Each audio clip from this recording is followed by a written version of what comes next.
اول ما نشوف المانجا في السوق لازم نعمل منها احلى الحلويات، والنهارده بقى هنعمل مع بعض سويس رول المانجا بانجح واظبط طريقه. عايزه اقول لك طبقه الكريمه مع الكيكه حاجه كده انتعاش بجد، وسهله جدا وهتطلع معانا بالجمال والحلاوه دي.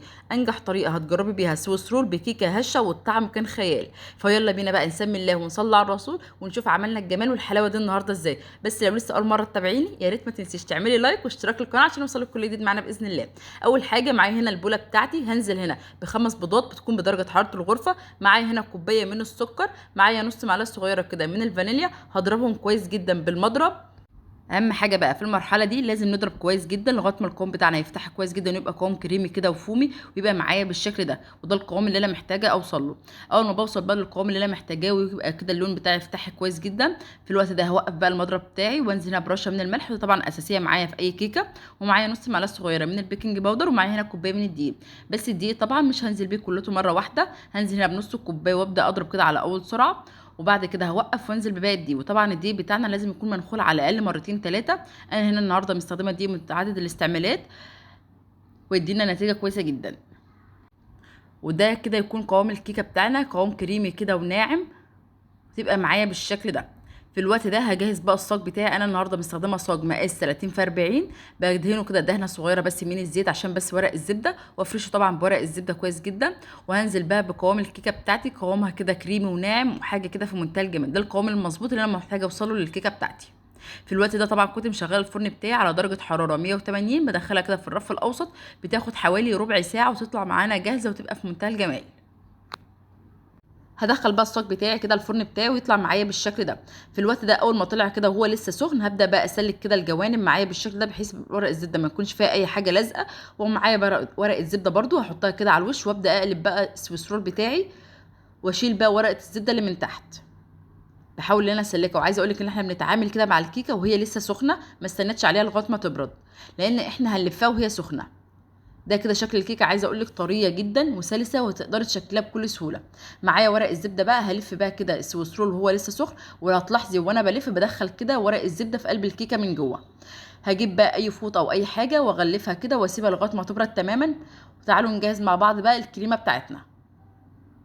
هجهز بقى الكريمه بتاعتي على ما الكيكه تبرد تماما. جبت بقى البوله بتاعتي وضفت هنا كوبايتين من الكريمه وعليهم نص كوبايه من السكر، وهضيف عليهم كوبايتين ونص من الميه الساقعه المتلجه، بس انا طبعا بصفيها من التلج عشان بس ايه ما تكسرليش المضرب بتاعي. بضربها كويس جدا، وتقدري على فكره تضربيها بدل الميه، تقدري تستخدمي الحليب مفيش اي مشكله، اهم حاجه برده يكون ساقع كويس جدا. انا ضربتها كويس جدا لغايه ما تبقى بالقوام الكريمي بتاعه تبقى معايا بالشكل ده. هدخلها التلاجة. وتعالوا نجهز الحشو. النهارده انا هحشيها بالمانجا وهزينها كمان بالمانجا. استخدمت النهارده نوعين من المانجا، طبعا المانجا الايام دي حلوه جدا في السوق. استخدمت الصديقه واستخدمت الزبديه. هقطع واحده كده على شكل شرايح وواحده كده مكعبات. هقطع الزبديه كده مكعبات والصديقه هعملها شرايح عشان هتتقطع معايا كده شرايح حلوه تبقى كده مظبوطه. وعايزه اقول لك هنعمل وصفات حلوه جدا الفتره الجايه بالمانجا. بصراحه المانجا طبعا بتتحط في اي حاجه بتديلها طعم مختلف، فان شاء الله هنعمل مع بعض وصفات كتير حلوه. انا قطعت كده شرايح من المانجا ده هزين بيها، وقطعت برضو واحده كده مكعبات دي هحشي بيها السويس رول من جوه. تعالوا بقى نشوف الكيكه بتاعتنا كده بعد ما بردت. هنبدا بقى كده نفردها بالشكل ده. عايزه اقول لك بقى لما لفيناها وهي سخنه في الوقت ده تقدري تفرديها بسهوله جدا، مش هتتقطع معاكي ولا هتتكسر. وده اللي انا كنت بقوله لك في الاول. هشيل بقى ورق الزبده بتاعي، ومعايا هنا نص كوبايه صغيره كده من عصير المانجا، وابدا بقى كده اسقي الكيكه بتاعتي بالمانجا، لانها بصراحه ادت لها تطعيمه حلوه جدا قبل ما احط الكريمه. لو مش عايزه تعملي الاضافه دي مفيش اي مشكله، بس انا بقول لك كان بصراحه طعمها كان خطير. هطلع بقى الكريمه بتاعتي كده بعد ما سبتها في التلاجة كانت متماسكه كويس جدا.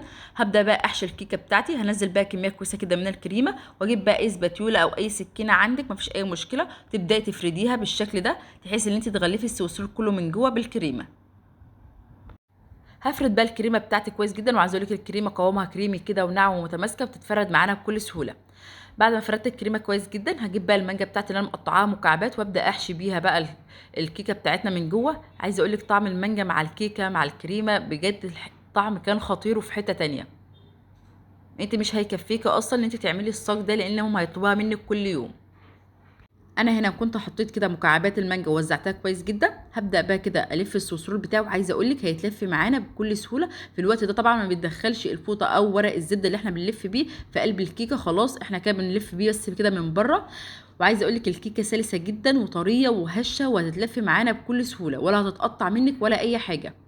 هجيب بقى كده اي مقطع او اي سكينه وابدا كده اشد عليه بحيث ان هو يديني الشكل الاسطواني بتاع السويس رول، وادخله التلاجة لغايه كده ما يرتاح حوالي ساعه. وبعد كده اطلعه من التلاجة نزينه بقى كده بالكريمه بتاعتنا. هنا ده شكله بعد ما طلع من التلاجة. هبدا بقى كده ايه اجلسه من الجوانب ومن فوق معايا كده شويه من الكريمه بتاعت اللي احنا ضربناها مع بعض، وابدا بقى كده اجلسه باي سباتيوله بقى عندك كده يبقى معانا بالشكل ده. هفرد بقى الكريمه بتاعتي من الجوانب كده ومن فوق، واحاول كده اسويها واشيل الزوايد بتاعتها تبقى معايا بالشكل ده. هجيب بقى المانجا بتاعتي وابدا بقى كده ازينها من فوق. طبعا احنا طالما عاملين صوص مانجا يبقى هنغرقه النهارده بالمانجا. دي المانجا اللي احنا قطعناها مع بعض كده شرايح بالشكل ده. هبدا بقى ارصها كده من فوق. التزيين ده بقى يرجع لك، تقدري تعملي اي شكل انت بتفضليه، اي حاجه انت عايزاها مفيش اي مشكله خالص. وده كده كان شكلها بعد ما زينتها كده بالمانجا. بتفضل كده معايا شويه كده من الكريمه. هبدا بقى احطهم في القمع اللي معايا وابدا اعمل كده روزيتات من الشكل ده من فوق ومن تحت. طبعا الشكل مش محتاجه اكلمكم عن جماله، بجد هو بيتكلم عن نفسه. الطعم بقى كان في حته تانية. تعالوا بقى نقطعها مع بعض ونشوف شكلها من جوه عامل ازاي. في الاول كده حبيت ان انا اكسر اللون كده بتاع المانجا وحطيت كده قطعتين من الكريز وادت لنا الشكل الخطير ده. طبعا اول قطعه احنا بنقطعها دي بتطلع للاولاد بياكلوها في ساعتها. عشان نشوف بقى طبقات المانجا كده مع الكريمه مع الكيكه من جوه، حاجه كده في منتهى الجمال بصراحه. ايه رايكم بقى في الجمال ده؟ طبعا احنا حابين نشتري السويس رول ده دلوقتي من اي محل حلويات يطلع معانا بمبلغ وقدره. النهارده بقى عايزه اقول لك ان بكوبايه دقيق هتطلع معاكي اكتر من 10 قطع، وتشرفك كده لو جايلك اي ضيف. طعمها بجد كان خطير. طبقات الكريمه كده مع المانجا مع الكيكه الهشه بتاعتنا كانت تحفه. وصفه سهله جدا وبسيطه وتطلع معانا بالجمال والحلاوه دي. اتمنى تجربوها، ويا ريت ما تنسوش تعملوا لايك واشتراك للقناه عشان يوصلكم كل جديد. اشوفكم على خير في وصفات تانية جايه جديده باذن الله.